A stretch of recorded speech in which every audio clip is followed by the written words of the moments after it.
ಶುಭಾಶಯಗಳನ್ನು ಕೋರುತ್ತೇನೆ ಎಲ್ಲರಿಗೂ.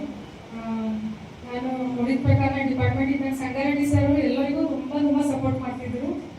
ಇವಾಗಲೂ ಯಾರಿಗೆ ಕೇಳಿ ಯಾರು ಸಪೋರ್ಟ್ ಮಾಡ್ತಾರೋ ಸಂಗಾರೆಡ್ಡಿ ಸರ್ ಹೋಗಿ ಹೇಳ್ರಿ, ನೀವು ಏನಾದರೂ ಪ್ರಾಬ್ಲಮ್ ಇದ್ದರೂ ಸಾಲ್ವ್ ಮಾಡ್ತಾರ ಅಂತ ಹೇಳ್ತಾರೆ. ಅದಕ್ಕೆ ಸರ್ ನಮ್ಗೆ ಆಯುಷ್ ಡಾಕ್ಟರ್ಸಿಗೆ ತುಂಬ ಅಭಿಮಾನ ಮತ್ತು ಗೌರವ ನಿಮ್ಮ ಬಗ್ಗೆ ಇದೆ. ಅದಕ್ಕೆ ನಾವು ಕೇಳೋದಂದ್ರೆ ಇನ್ನೂ ನಿಮ್ಮ ಸಹಕಾರ ನಮ್ಗೆ ಭಾಳ ಬೇಕಾಗಿದೆ. ಯಾಕಂದರೆ ರೂರಲ್ ಪ್ಲೇಸ್ನಾಗೆ ನಾನು ನೋಡಿದ ಪ್ರಕಾರ ಎಲ್ಲ ಬ್ರಾಂಚ್ ಎಲ್ಲ ಡಾಕ್ಟರ್ಸಿಗೆ ನೋಡಿಗೆ, ಆದರೆ ಎಲ್ಲ ಕಷ್ಟಗಳು ಪ್ರಾಬ್ಲಮ್ ಬರೋದು ಆಯುಷ್ ಡಾಕ್ಟರ್ಸಿಗೆ. ಅದನ್ನು ಹೊರ ಕಟ್ಕೊಂಡು ಬಂದಾರೋ ಏನೋ ಬ್ಯಾಡ್ ಅಂತ ಹೇಳ್ಬೋದು, ಅದು ಗೊತ್ತಿಲ್ಲ ನಮಗೆ. ಹಂಗೂ ಇಲ್ಲ, ಅದ್ರಾಗೂ ಭಾಳ ಮುಂದುವರ್ದಾರೆ, ಆಯುರ್ವೇದದಲ್ಲೂ ಭಾಳ ಮುಂದುವರ್ತಾರೆ. ಎಲ್ಲ ಡಾಕ್ಟರ್ಸ್ ನೋಡಿದ್ರೆ ಲೆಕ್ಚರ್ಸ್ ಆಗಿದ್ದಾರೆ, PhD ಎಲ್ಲ ಮಾಡಿ ಇನ್ನೂ ನಮ್ದು ಭಾರತದಾಗ ಇದರ್ ಬಿಟ್ಟು ಬೇರೆ ನೋಡ್ರಿ ನೀವು ಆಯುಷ್ ಇಲಾಖೆಯಲ್ಲೇ ಎಲ್ಲ ಡಾಕ್ಟರ್ಸ್ ಮುಂದುವರ್ತಾರೆ. ಇಲ್ಲೂ ವರ್ತಿಲ್ಲ ಅಂತ ಹೇಳ್ತಿಲ್ಲ, ಆದರೂ ನಮ್ಗೆ DHO ಆಗಲಿ ನಿಮ್ಗೆ ಹೆಲ್ತ್ ಡಿಪಾರ್ಟ್ಮೆಂಟಿಂದ ತುಂಬ ಸಪೋರ್ಟ್ ಇದೆ ಸರ್. ಈಗ ನ್ಯೂಸ್ ಪೇಪರ್ ಎಲ್ಲ ನೋಡ್ತಾ ಇದ್ರಿ ನಕಲಿ ಡಾಕ್ಟರ್ಸು ಅದು ಇದು ಅಂತ. ಆದ್ರೆ ನಾವು ಆಯುಷ್ ಮಾಡಿದವ್ರು ಯಾರು ನಕಲಿ ಡಾಕ್ಟರ್ಸ್ ಅಲ್ಲ. MBBS ಅವ್ರು ಹೆಂಗ 5 years ಕಷ್ಟಪಟ್ಟು ಹೋಗ್ತಾರ, ಅದಕ್ಕಿಂತ ಜಾಸ್ತಿ ಕಷ್ಟಪಟ್ಟು ಶ್ಲೋಕಸ್ ಓದಿದ್ರು ನಾವು. ಅವ್ರಿಗೆ ಗೊತ್ತಿರಲ್ಲ ಯಾರೇ ಡಿಪಾರ್ಟ್ಮೆಂಟ್ ಅವ್ರಿಗೆ, ಯಾಕಂದ್ರೆ ಮಾಡರ್ನ್ ಡಾಕ್ಟರ್ಗೆ ಗೊತ್ತಿರಲ್ಲ. ನಮ್ಮ ಸರ್ ಇದಾರ ನಿಮ್ಮ ಆಯುಷ್ನವ್ರು ಏನ್ ಓದ್ತೀರಿ ಏನು ಗೊತ್ತಿರುತ್ತೆ ಅಂತ ಕೇಳ್ತಾರೆ. ಅಂದ್ರೆ ಅವ್ರದ್ದು ವ್ಯೂ ಹಂಗಿರ್ತದೆ. ನಮಗೆ ಗೊತ್ತಿರ್ತದೆ ನಾವು ಎಷ್ಟು ಕಷ್ಟಪಟ್ಟು ಒಂದು ಶ್ಲೋಕ ಹೋಗ್ಬೇಕಂದ್ರೆ ಎಷ್ಟು ಕಷ್ಟ ಕಂಡು ಹೆಂಗ್ ಓದಿರ್ತೀವಿ ಅಂತ ನಮ್ಗೆ ಗೊತ್ತಿರ್ತದೆ. ಅದೇ ಫೀಲ್ಡಿನ ಹೊರಗೆ ಬರ್ತೀವಿ, ಅದಕ್ಕಿಂತ ಜಾಸ್ತಿ ಕಷ್ಟಗಳು ನಾವು ನೋಡ್ಲತ್ತಿದ್ದೇವೆ. ಶುಭಾಶಯಗಳು.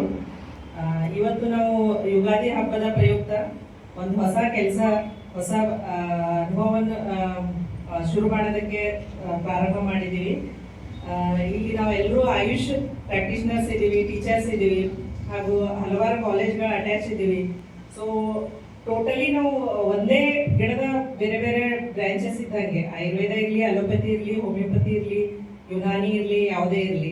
ಸೊ ಒಟ್ಟ ಮೂಲ ಉದ್ದೇಶ ನಮ್ದು ಏನಂದ್ರೆ ಜನರ ಆರೋಗ್ಯ ಕಾಪಾಡೋದು. ಆಯುರ್ವೇದ ಪ್ರಾಕ್ಟೀಸ್ ಮಾಡಿ ಅಥವಾ ಅಲೋಪತಿ ಮಾಡಿ, ಹೋಮಿಯೋಪತಿ ಮಾಡಿ, ಏನೇ ಮಾಡಿ, ಮೇನ್ ಉದ್ದೇಶ ಏನಿರ್ಬೇಕಂದ್ರೆ ಜನರ ಆರೋಗ್ಯವನ್ನು ಕಾಪಾಡಬೇಕು, ಸಿಸ್ಟಮ್ ಯಾವುದೇ ಇರಲಿ. ಸೊ ಅದಕ್ಕೋಸ್ಕರ ನಾವು ಫಸ್ಟ್ ಆಫ್ ಆಲ್ ನಾವೆಲ್ಲರೂ ಆಯುರ್ವೇದ ಪ್ರಾಕ್ಟೀಸ್ಗೆ ಫೋಕಸ್ ಮಾಡ್ತೀವಿ. ಒಂದು ವೇಳೆ ಪರಿಸ್ಥಿತಿಗೆ ಅನುಗುಣವಾಗಿ ಕೆಲವೊಂದು ಅಲೋಪತಿಕ್ ಮೆಡಿಸಿನ್ ಯೂಸ್ ಮಾಡ್ತಾ ಇದ್ದೀವಿ, ಇಲ್ಲ ಅಂತಿಲ್ಲ. ಸೊ ಅದಕ್ಕೆ ಸಹಕಾರ ಬೇಕು. ಆಮೇಲೆ ನಮ್ಮ ಲಿಮಿಟೇಷನ್ಸು ನಮ್ದು ಏನೇನಿದೆ ಅದಕ್ಕೆ ಅನುಗುಣವಾಗಿ ಮಾಡ್ತೀವಿ. ಅದು ಬಿಟ್ಟು ಎಲ್ಲ ಸರ್ಜರಿ ಅದೆಲ್ಲ ನಾವೇನು ಮಾಡಕ್ ಹೋಗಲ್ಲ. ಫಸ್ಟ್ ಪ್ರಿಫರೆನ್ಸ್ ನಮ್ಮ ಆಯುರ್ವೇದಿಕ್ ಔಷಧಿನೇ ಯೂಸ್ ಮಾಡೋದು. ಸೆಕೆಂಡ್, ಪೇಷಂಟೇ ಕೇಳ್ತಾ ಇದ್ದಾರೆ ಅಂದರೆ ಕೊಡಬೇಕಾಗುತ್ತೆ, ಅದು ಅನಿವಾರ್ಯ ಇರುತ್ತೆ. ಸೊ ಅದಕ್ಕೆ ಅವ್ರದ್ದು ಸಹಕಾರ ಬೇಕು. ನಮ್ಮದು ಲಿಮಿಟೇಷನ್ ತಿಳ್ಕೊಂಡು ನಾವು ಪ್ರಾಕ್ಟೀಸ್ ಮಾಡಿದಾಗ ಜನರಿಗೂ ಲಾಭ, ನಮಗೂ ಲಾಭ. ಸೊ ಆ ಥರ ಪ್ರಾಕ್ಟೀಸ್ ಮಾಡ್ತಾ ಇದ್ದೀವಿ. ಮತ್ತೊಂದ್ಸಲ ನಾನು ಸರ್ಗೆ ಧನ್ಯವಾದಗಳನ್ನು ತಿಳಿಸ್ತೀನಿ. DHO ಆಗಿರ್ತಕ್ಕಂಥ ಸಂಗಾರೆಡ್ಡಿ ಸರ್ ಅವರಿಗೆ ನಮ್ಮ ಆಯುಷ್ ಅಸೋಸಿಯೇಷನ್ ವತಿಯಿಂದ ತುಂಬ ಹೃದಯದ ಧನ್ಯವಾದಗಳು, ಶುಭಾಶಯಗಳು.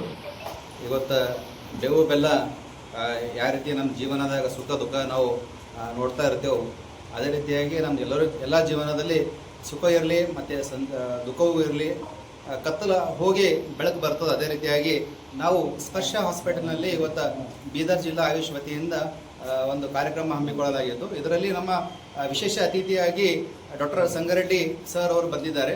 ಅವರು ತಾಲೂಕಾ ವೈದ್ಯಾಧಿಕಾರಿಗಳು ಹಾಗೂ ಅದೇ ರೀತಿಯಾಗಿ ನಮ್ಮ ಸಂಘದ ಎಲ್ಲ ಪದಾಧಿಕಾರಿಗಳು, ಖಜಾಂಚಿಗಳು, ಕಾರ್ಯದರ್ಶಿಗಳು ಎಲ್ಲ ಹಾಜರಿದ್ದು ಇವತ್ತಿನ ವಿಶೇಷ ಒಂದು ಸಭೆ ಅಂದರೆ ಒಂದು ಮ್ಯೂಚುವಲ್ ಆಗಿ ನಾವು ಆಯುಷ್ ವೈದ್ಯರುಗಳು ಅವರ ಪ್ರಾಕ್ಟೀಸು ಮತ್ತು ಅವ್ರದ್ದು ಏನಾದರೂ ಕುಂದುಕೊರತೆಗಳು ಹಾಗೂ ಮತ್ತು ಅವರು ತಮ್ಮದೇ ಆದಂತಹ ಒಂದು ಪ್ರಾಕ್ಟೀಸ್ ಮಾಡ್ತಾ ಇದ್ದಾರೆ, ಅವರಿಗೆ DHO ವತಿಯಿಂದ ಸಹಕಾರ ಇರಲಿ ಮತ್ತು ಹೊಸ ವೈದ್ಯರುಗಳು ನಮ್ಮ ಆಯುಷ್ ಸಂಘಕ್ಕೆ ನೋಂದಾಯಿಸಬೇಕು ಅಂತ ಹೇಳಿ ನಾವೊಂದು ಈ ಕಾರ್ಯಕ್ರಮ ಹಮ್ಮಿಕೊಳ್ಳಲಾಗಿದ್ದು, ಅದಕ್ಕೋಸ್ಕರ ಎಲ್ಲರಿಗೂ ಯುಗಾದಿ ಹಬ್ಬದ ಶುಭಾಶಯಗಳು.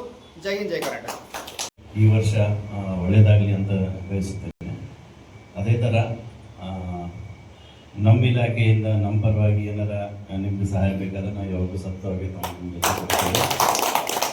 ಆದರೆ ಈಗಿನ ಬೆಳವಣಿಗೆಗಳನ್ನು ನೀವು ನೋಡ್ತಾ ಇದ್ದೀರಿ, ಅದು ತಕ್ಕಂಗೆ ನಾವು ನೋಡ್ಕೋಬೇಕಾಯ್ತಾರೆ. ಯಾಕಂದರೆ ಸರ್ಕಾರಿ ಸೇವೆಯಲ್ಲಿದೆಯೋ ಅದು ಪ್ರಕಾರ ನೋಡ್ಕೋಬೇಕಾಗುತ್ತೆ. ನಾವು ತಮ್ಗೆ ಏನಾರು ಹಂಗೆ ಏನಾರು ಇದ್ದರೆ ನಾವು ತಮ್ಗೆ ತಮಗೆಲ್ಲರೂ ತಿಳಿಸ್ತೇವೆ. ಸೊ ನಮ್ಮ ಸಹಕಾರ ಭೀ ನಮ್ಗೆ ಬೇಕು, ನಮ್ಮ ಸಹಕಾರ ನಮ್ಗೆ ಬೇಕು. ಎಲ್ಲರೂ ಒಬ್ಬ ಸಹಕಾರ ಇದ್ದರೆ ಎಲ್ಲ ಚೆನ್ನಾಗಿರುತ್ತೆ. ಸೊ ಇವತ್ತಿನ ದಿವಸ ಇಲ್ಲಿ ಕರೆಸಿ ನಮ್ಗೆ ಸನ್ಮಾನ ಮಾಡಿ ನಮ್ಗೊಂದು ಇದು ಕೊಟ್ಟರೆ ತಮಗೆಲ್ಲರೂ ಮತ್ತೊಂದು ಸಲ ಧನ್ಯವಾದಗಳನ್ನು ಮುಗಿಸ್ತೀನಿ. ಜೈ ಹಿಂದ್, ಜೈ ಕರ್ನಾಟಕ.